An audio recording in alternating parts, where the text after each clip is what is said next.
اقرأ جزءا من القرآن لتحظى بلترين من البنزين مجانا. بهذا الشعار تستقبل محطة البنزين هذه قائدي المركبات الذين يصطفون أمامها في جاكرتا خلال شهر رمضان. وتأمل شركة برتامين الإندونيسية الحكومية للنفط والغاز تشجيع المواطنين على قراءة القرآن.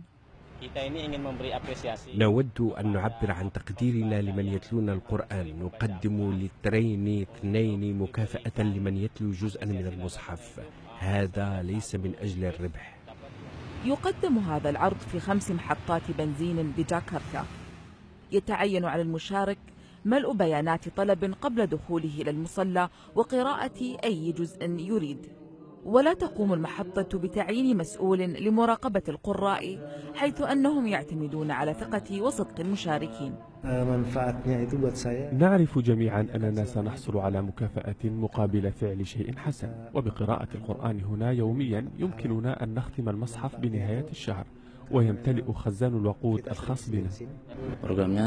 هذه المبادرة جميلة، أتمنى أن يكرروها العام المقبل. لتران من الوقود تكفي لملء نصف خزان وقود دراجة نارية، وتعتبر الدراجة أكثر وسائل الانتقال شيوعا في إندونيسيا.